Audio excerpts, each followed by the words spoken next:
Coming up this week on the show, Daniel Fisher from Sweetwater is going to be joining me to talk about synthesizers and his journey in synthesis. So we're going to be going back to right back to the beginning, to how he first got into it.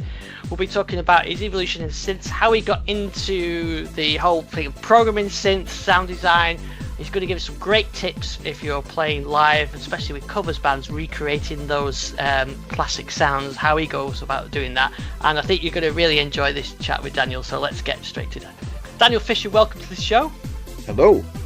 It's great to get you on the show. I've been watching your videos for a long time, and we've been chatting for a while as well about Wavestate and stuff like that, so I thought it would be brilliant to get you on the show. And you've been in the music industry for a long time, so I thought what we'd do today is we'll just have a bit of a background on you and how you got into music, and then I want to talk independently about synths, your favourite kind of synths to programs, and how you go about your programming stuff, and some of your favourite synths as well. So before we go too much into the detail of the synths, just tell us a bit about yourself and your background in the music industry.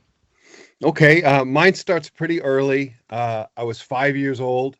My parents were invited to a party, and the invitation said no kids. You know, not like it was an orgy or anything. They just didn't want any kids at it. And my parents' babysitter they had lined up fell through, and they had to bring me. And the people at the party were very gracious, and they said, you know what, we've got a playroom downstairs. There's all kind of toys, send them down there, and everything will be great. So I go downstairs, and there is this brown plastic Magnus chord organ, which is fan-driven, reed keyboard, fan-driven, with little chord buttons on the left, and every key had a number. And there was a music book, and the music book had huge notes with numbers inside of each note going along with the keys. And the song that I opened to was On Top of Old Smoky, and I remember, like, I've sung On Top of Old Smoky before, and I figured out, looking at the numbers and started. And then soon as I started playing, it was like, well, duh, this is how it goes.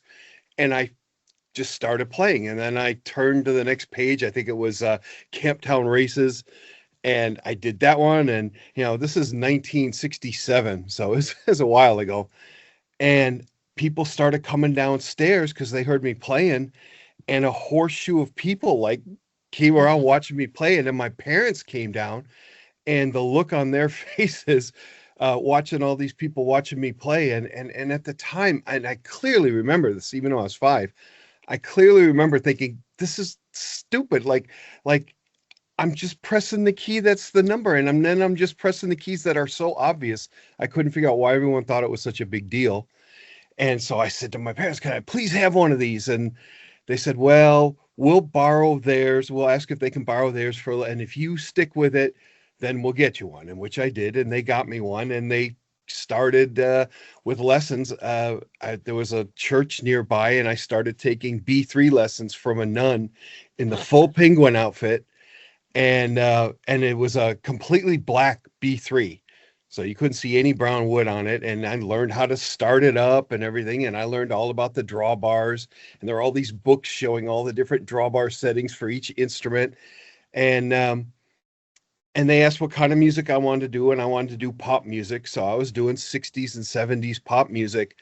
But almost right away, as soon as the music wasn't quite right, which happened a lot more in the 60s and 70s than it does now, but the transcriptions weren't as good. And the teacher would always stop and say, wait a minute, that's not what's written there. And I'd say, yeah, but that's how the song goes. And so I that was pretty much it for lessons. I got about as far as learning, triads, C, E, G, F, A, C, things like that. And then I just started listening to the radio, and I pretty much learned how to play keyboards from Styx, Kansas, Boston Foreigner, Billy Joel, Elton John, Pink Floyd. Brilliant. And I had a small cassette recorder with the little 5 tabs in the front, and I'd just dial through the radio. As soon as I heard something, I'd hit record, and then I would try my best to learn it. And some of the albums that really got me, made me become a better keyboard player was learning most of The Grand Illusion by Styx, and learning most of the Left Overture album by Kansas. those two really taught me a lot. And then I was just very frustrated because I always had to play this big heavy organ. My parents finally bought me one of those organs with the lighted tabs and everything, and I loved it, but someone would have to come to my house to hear me play. And so I started wanting to play something else. And so I took up trombone, and I picked that just because it seemed like the easiest instrument to play by ear. If you were sharp, you pull in. If you're flat, you pushed out. It's like, and I remember telling my dad, I said, if you buy me a trombone, I will play you Fiddler on the Roof that night. And I worked it out, and just played the melody of Fiddler on the Roof. And so then when I was a teenager, I got jealous of guitar players because they could play anywhere. And I took one guitar lesson. And in that one guitar lesson, I learned how to play bar chords and the blues scale. And I never had another lesson after that. And so anything you ever hear me do on guitar is based on knowing those two things. And then the strangest thing, I was going to someone's house in Chicago because they had advertised they were selling guitar pedals. And I went, and my dad dropped me off. I was probably 15 at the time.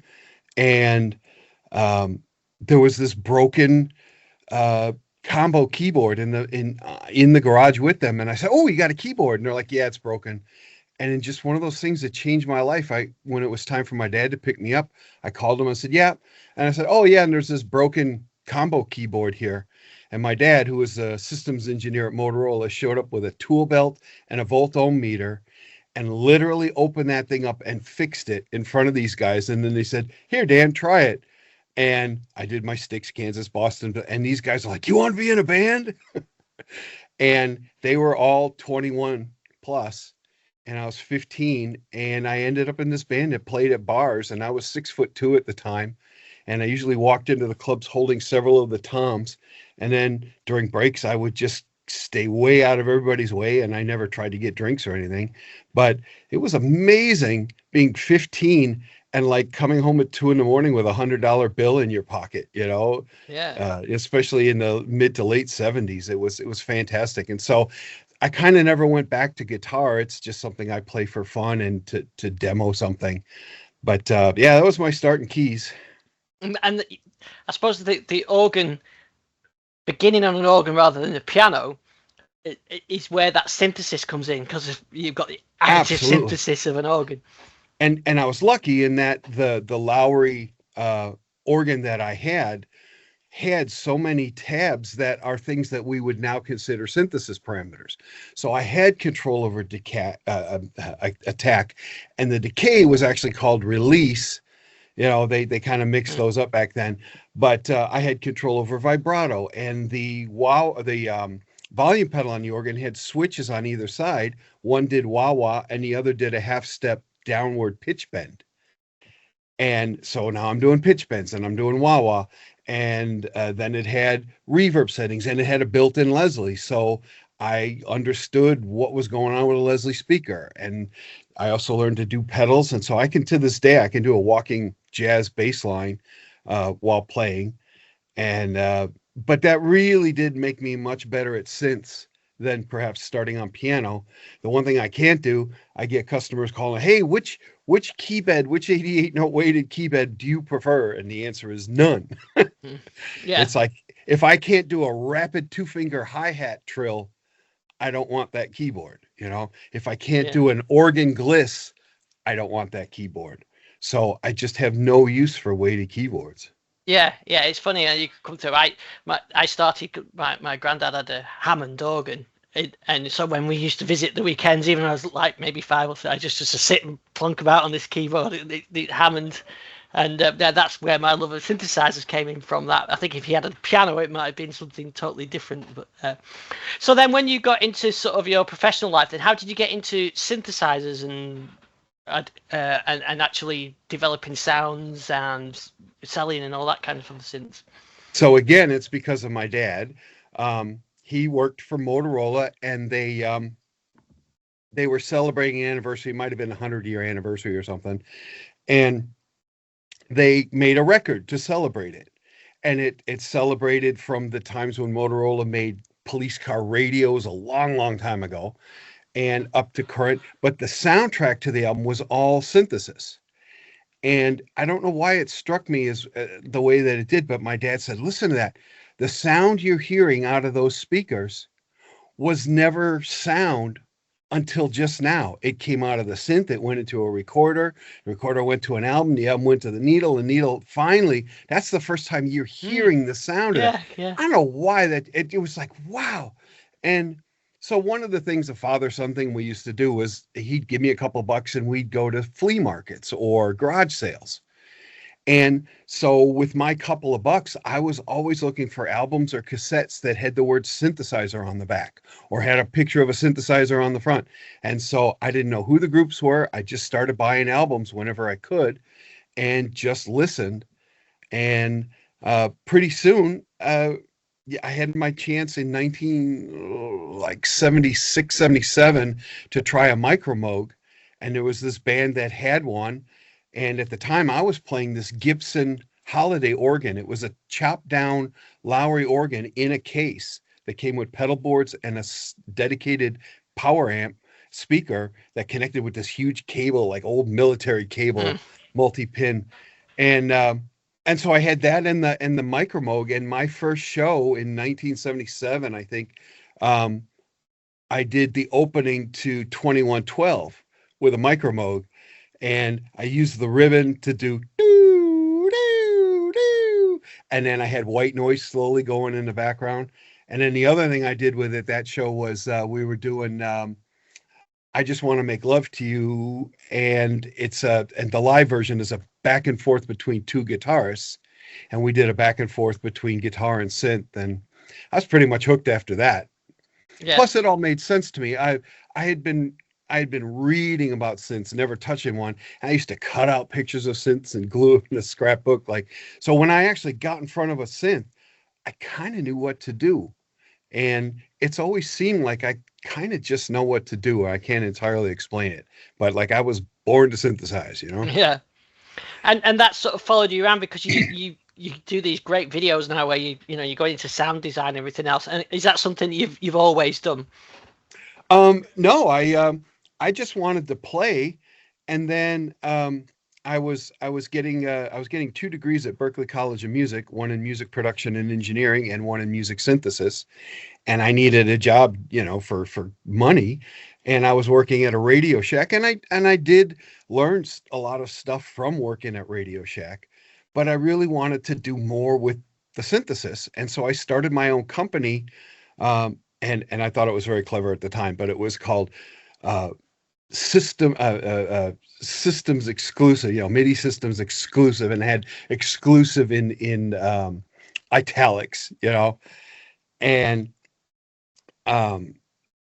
I thought that I would go making sounds, and what it turned into, this would have been like 1989-ish, and you could buy pre-made sequences out of the back of Keyboard Magazine, but they hadn't quite done the general MIDI stuff. It wasn't like big yet in terms of for patches. And so people who were live performers were buying all these sequences that came with a piece of paper that said track 1 bass, track 2 piano, track 3 strings, track 4 horns, and track 10 drums, but nothing other than that telling them how to make their synth be those sounds. And so it was an odd thing. I just started doing popular songs of the late 80s and early 90s, doing synth programming to make the sequences they already bought sound like the thing. And the first thing I discovered was people who had money, they bought lots of synthesizers. Oh, this one's good for bass. This one's good for strings. This one's good for horns. And I didn't have that kind of money. And so the thing that I really believe that made me a good synthesist was that every time I bought a new synth, I had to sell the old synth. And so, for example, when I sold my Poly 6 and my Prophet Pro 1 to afford a DX7, all of a sudden that had to do all the sounds that I was doing on my analog synths, and it didn't want to at first, I mean, the first time that I tried chorusing by detuning operators, and it turned into tremolo. It was like, wait, that's not what I want. And I had to learn how to make lush strings. I had to learn how to make organs and pianos, and I got really good at it. And then all of this was while I was in the United States Army, and I was in military intelligence, and somebody heard me playing, and the next thing I know, I got transferred to the Army band program, and I toured the world, and I spent 2 years in Germany and toured all over the States, and had to make that DX7 do everything, and then eventually I sold the DX7 and got an M1, and then eventually I sold the M1 and got something else, and each time that had to be the keyboard for everything that I did. And I would kind of suggest that to people, whether we're talking about hardware or plugins, like, stop having 100 plugins to play with. Pick one and try and just live with just that one. Try and make a song, maybe other than drums, but try and make a song just with that plugin and make it do the bass and the strings and the horns or whatever parts you need. And I find that once you learn one synth really well, it's a lot easier to learn other synths than to just surface level learn 100 plugins or something. Yeah, I think that's brilliant advice. I've mentioned a few times on the show previously that I really fell in love with synthesis again when I got the Modwave, and just kept that, and I have it on the desk here. So whenever I had any free time, I would just come and make sounds on it. And other synths I've sort of played about with and skimmed, and but that, because I really spent time on that, I really got to learn it inside out. And you get rewarded from spending that time with it. So then when I've got the Wavestate and the multi-poly, they're very similar architecture, so that there's less steep learning curve on those. But I think that's great advice. Really focus on one thing and do it well, rather than, so especially with the temptation with plugins is to have loads of them. I mean, with physical synths, like me, you run out of space, but plugins you don't, do you? So it's easy just to skim through the presets and can't find anything that you necessarily want. But when you've got one thing that you really focus on, I think it does help. If I can make one plug, it is for my Synth Clips series. It's 40 videos between 10 minutes and an hour long, but I go step by step from when you first get a synthesizer, how to learn how to make an init, how to learn how to save your banks, how to reload banks. But then I go through every parameter of synthesis, and it's completely free. So it's just Synth Clips. And if you ever want to see anything I've ever done on video, I've been very careful with meta tags and everything. If you just type the 3 words Daniel Fisher Sweetwater, you'll see every video I've ever made, including those synth clips and a lot of other tutorials I made. You, of course, are the king of giving away stuff to the public knowledge. That is how I met you, is watching your fascinating videos on the Modwave and the Wavestate, and all the stuff you do for free, which is very generous of you. Yeah, it's really rewarding to be part of the community and sort of feedback, giving some stuff back, and it's been nice. Now you get the two-way thing, because people ask you, how do you do something, and I think, well, that makes a great video, so it's nice to part on that. So of the synths that you've sort of owned over the years, what would you say is been the ones you've enjoyed programming the most? Well, I think the first one that I really enjoyed, of course, the DX7, I actually got it and I actually understand it. And if there are anyone out there who just cannot grasp FM, there's a video in that synth clip. There's actually 3 of them dedicated to FM. And I think that people who just think it's impossible, I think they're going to find that it's a way of thinking about it that's actually quite easy and easy for them to create stuff. So definitely check that out. But FM was fascinating to me. And then the next synth I just loved programming was the M1. And I got so heavy into the M1 that I was pulling the memory card out just as I changed programs. And I would get these parameters with hieroglyphics and everything. And it would give me parameters that were outside of the set range for that parameter. But if you touch that parameter, it would immediately jump to a value within range. So I would do this randomly, and I could do it by pulling the card out halfway as I change programs. I also found if you took MIDI out to MIDI in and change programs, that would also garble it really badly. And I would take a patch that I really liked and I'd write down all the parameters. Then I'd go to the patch that had weird parameters and hand type the parameters in it to make it my old patch. But now I had 3-octave pitch bends, or I had choruses that went up into audible speeds, or drums I could pitch down, way below where they would normally go, and then save those. And I also got a lot of cool hieroglyphic characters in the name, so all I would have to do is just type around those. You couldn't touch those. If you moved them, they jumped within parameter. But I was making patches that had these crazy hieroglyphics in the title and did things that no other M1 patch could do. Yeah, that's interesting. That's a good technique. I don't think you do that on a modern synth, really, but I would say try it. What could you hurt? Can't hurt anything. But yeah, a lot of them have randomized features now. But yeah, the M1 is a great synth. But it's kind of the end of the line. I always felt like of creativity of that branch of synthesis, as in the romplers came back in, and then after that we got into the virtual analogues. Was that something that you were into, sort of getting the, as you've gone through the cycles of digital and then romplers and so on? Well, I went through that era.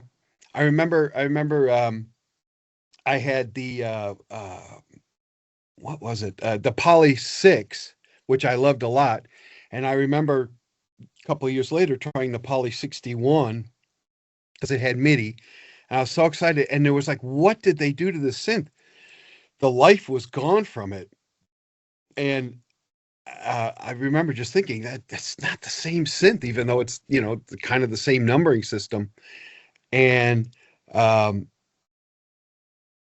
so everything on that was based on a 2-character LED and a data slider.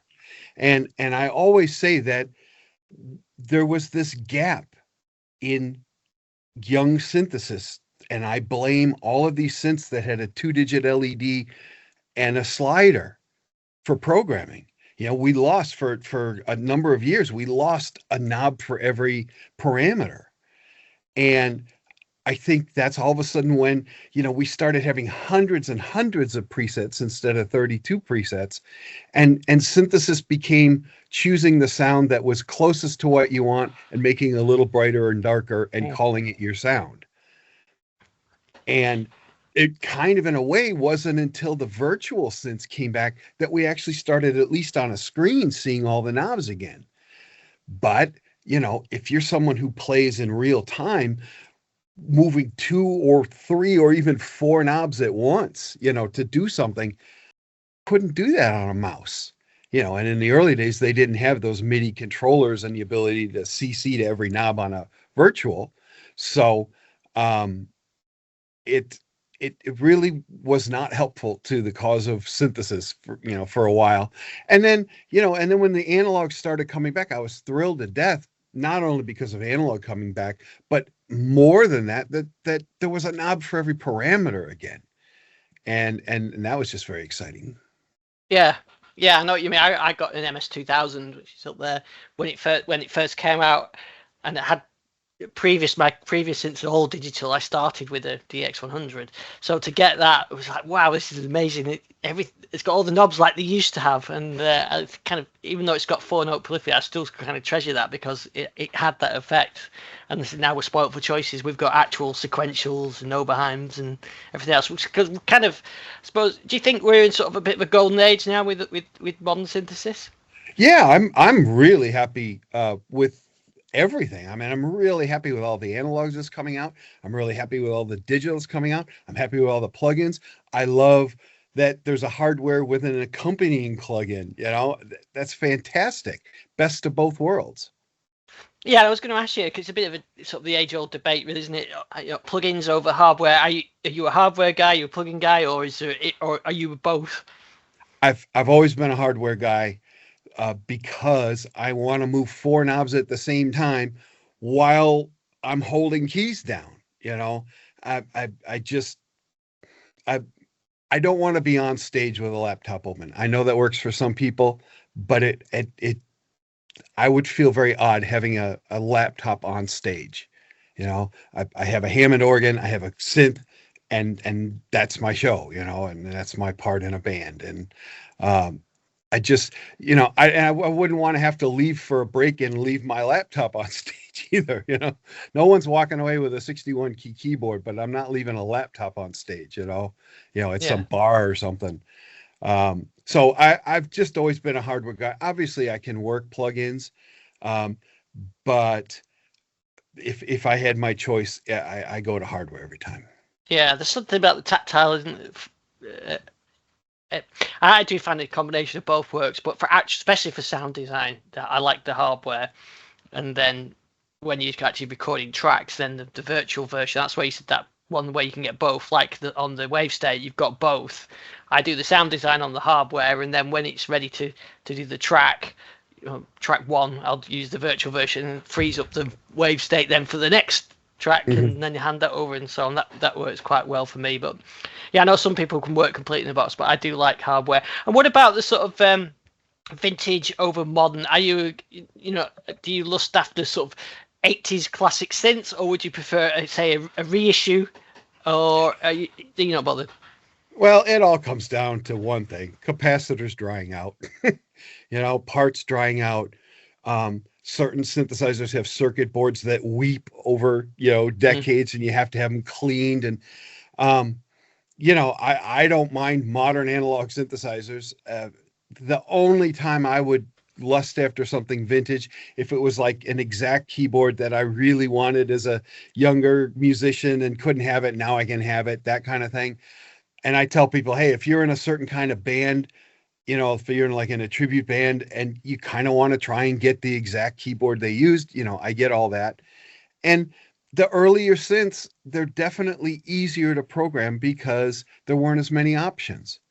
And if you're trying to make the sounds of a certain era, having the synth of that era, it's pretty easy. I mean, you can't overdo the patch. Like, it can only do those kinds of sounds, And so there's some value to that, but unless you're willing to pay for upkeep and stuff, and what do you do with parts once the parts are no longer available and everything else? So, my answer is I am much happier with brand new, wonderful smelling keyboards instead of, some keyboard someone used in a smoky gig in the 70s and 80s. Keyboards that had fans in the 80s and 90s and people use them in bars with smoke, and then you buy the keyboard, you turn that keyboard on, your room smells like smoke, like almost instantly. And so I like new gear. I love it replicating all the things that the old ones can.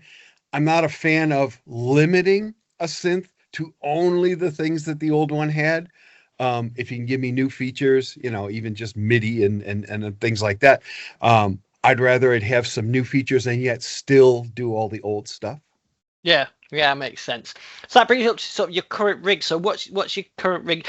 First question: do you have a touring rig and a home rig, or do you just have your rig? So this is something that I have to explain to people whenever they come over to the house. I don't have a rig. I don't even have a dedicated area in my house with keyboards set up or everything.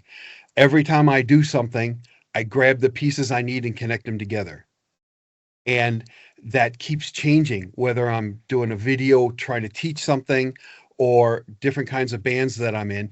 The only touring rig I have, I'm in a band called Pink Droid. We do a full-blown Pink Floyd tribute. If you want to look it up, it's pinkdroid.com. And so, we do the full lasers and everything else. And for that show, I always have a really good rompler in front of me and a Hammond, usually like an SK2 to the right of me, and I put it in an L so that I never like to do this kind of playing, and I never like to do keyboards tipped. I can't play like that. I need them flat and I need them at chest height.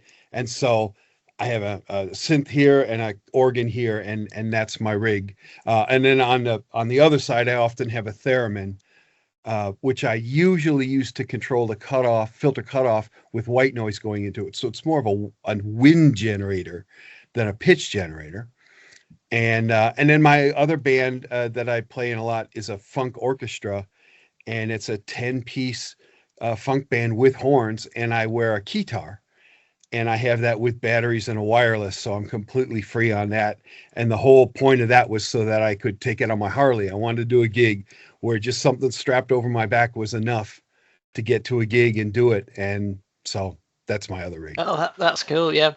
So when it comes to the sound design, especially with the Floyd stuff, how do you go about reproducing those sounds? So it starts with having listened to those sounds since 1973. And then what I try to do is I try to find the sounds that are the most important at that moment, because there's a lot going on. And so usually the first thing is I make a patch for every song. There is no, oh, I use a piano patch or I use a Rhodes patch. Like, I name every patch for that song so that when I need to make little changes, it doesn't ruin it for some other song. Also, in the song's title for several of my bands, I use little codes to tell me what key it's in, what the chord changes are, and most important, which keys have the sound effects on them. So if I'm playing a Floyd song in D minor and I never use the lowest C sharp, that's where I'm going to put the helicopter. That's where I'm going to put the kids playing. That's where I'm going to, and when I do the song Sheep, there's a part where the vocal slowly morphs into a vibrating synth part, and it's in the key of E minor, and I never use the B flat in the middle of the key. So I play the song, and as soon as and then I hit that B flat, and it's and it comes in. And it's a little tricky remembering where all these stray notes are that had the sound effects on them. So I put them in the title. Oh, that's smart. Yeah, that's a good tip, that. And naming them as well, I think is good. Yeah, because and I suppose with these modern rigs now, do you feel like you can get close to the originals? I mean, some of them, because you're not just recreating any synth sounds, you're recreating the sound that, say, on Dark Side of the Moon, I've heard a million times in my headphones, and everybody else has heard a million times. You've got to be pretty close. It's it's funny. It goes both ways. On one hand, people are less picky than you'd think they are, and a lot of bands that I go who play something and the sounds are not even close, and people in the audience are like, "Wow, they sound just like the record." So part of you can worry about it all day long. I do it partially because I can. Because I can make it very, very close to the original, and partially because I just enjoy that music and those sound effects so much that it's worth it to me to get it much closer. And the trick is, and it's part of how I program, is in my mind, the word I use is ratcheting, even though I know that's an arpeggiation term. But if every time you make a change to a sound, you save it to a new location and then come back the next day and play that patch, but then play your previous patch, most of the time you'll be like, wow, that patch is a little bit better. But every now and then you come back the next day and go, wow, I really wrecked that patch. So I go back one patch and then start from there again. But what that means is it never gets worse. It can either stay the same or it can incrementally get better. And a lot of these Floyd patches, I've been programming for 20 plus years. And so each time they get a little better. Oh, if I make the string release just a little bit longer, it goes into this. And another trick that I do when I'm doing tribute kind of stuff is I work really hard on making these extremely long envelopes that recreate the mixing techniques that were used in the album. So if there's this string sound that slowly fades while something else comes in, I build that. I don't have to sit and tweak knobs and stuff. And, like in the song Echoes, there's this ping in the beginning and it lasts an exact amount of time and fades. Well, I recorded myself playing that ping that many times and then faded it. So when I trigger it, I can worry about the piano knowing that that's going to exactly fade at the right moment. Oh, that's a good tip. Yeah. It's interesting to come up with these techniques. And I guess that's what you've been doing it a while, so you build up this library in your head, don't you, of techniques? Yeah. But I think some of the videos that you do, that I've seen, is like you're really good at explaining those techniques as well. So I think that's really useful for anybody sort of wanting to do their own thing as well. And again, those of you wanting to try this, check out my Synth Clips videos. Just SYNTH space CLIPS, and just type Synth Clips Daniel Fisher, and you'll get all 40 of them. Yeah, that's worth watching. So I always like to sort of ask some of the sort of similar questions to finish off. Number one is, what is your sort of all-time favorite synth? You know, the one thing if you would like to keep, or like you would like to have, or have. It is without question the Kurzweil K2661. It was the perfect keyboard for the rompler sounds. Were very, very usable. Its ability to manipulate ROM and save the ROM pointers without costing any extra memory, in terms of ROM memory. And the synthesis was really good. The algorithms are amazing. The funds, the ability to say, well, when this pitch wheel is beyond this point and the mod wheel is greater than this, then do that. It had Boolean logic in its funds, and I could scale things and have switches turn on and off based on something else that's happening. And it's just one of my favorites. I've had several of them and have literally worn them out to where it's falling apart. Like, that's how much I use those. Yeah, it's funny. I've never played one, but I have seen. I mean, in fact, I think even Pink Floyd did. John Kahn, their keyboard player, did use the Kurzweil as well, and me on there as well as Rick Wright. But so the other question I always ask is, so what's the ones that you've had and sold and kind of, I wish I'd kept that one, the sort of the one that got away? So, I've sold a lot of keyboards because of the fact that I had to get the new keyboard. But no, I don't. I'm always happy to get the new keyboard and to learn that new keyboard and to exploit all of the new features that it had that the other ones didn't. One of my favorite things that has popped up over the last decade or two is tons of EQs at every point of programming, whether it's per layer, per patch, per tone, per combi. Like, having that many EQs is a powerful synthesis trick when you're trying to emulate something else. EQs are as powerful a synth effect as many of the other effects. So it's I'm really happy to see that in things, and I'm happy to see them adding multi-band EQs at every level of programming a synth now. So is there one synth that isn't made that you could kind of hear in your head, or a picture that you think someone should make? I'm somewhat easy to please in that if it does analog pad sounds beautifully, if it does lead synthesis where I really believe it's an oscillator moving from note to note instead of a snapshot of each note. And, Kurzweil was particularly good at that, using samples. And yet I really felt like I was, moving a synthesizer note around. But any modern synth that lets me do really good pads, really good leads, and then tons of flash ROM for my sample-based instruments. And then, the ability to have layers and velocity zones and key zones, and then other conditions which make zones turn on or off. I really love the ability to have a zone turn on because I stepped on a sustain pedal. And so anything just with lots of flexibility, I'm going to be happy with it. So it's really, for you, it's about having the control, but also just being able to get your head around the synth, get into it, and have that flexibility that it'll know what you want, but you'll take the time to learn it, and get into it, which I think makes a lot of sense. Yeah. Well, it's been absolutely brilliant chatting to you. I really enjoyed this conversation. I knew I would. Yeah, definitely like to get you on the show again, because I think that was really interesting. So we've already mentioned your link, so I'll include the description for the video. I'll include a link to to your video channel or to your videos. I'll see if I can find a playlist to your synth ones. I think that would be great. Excellent. I think viewers and listeners will enjoy that. Well, it's been really brilliant getting you on the show. Thanks very much for your time, and we're going to keep in touch. And thanks for all you do for the synth community. It's very appreciated. Oh, that's really nice to hear. Thank you.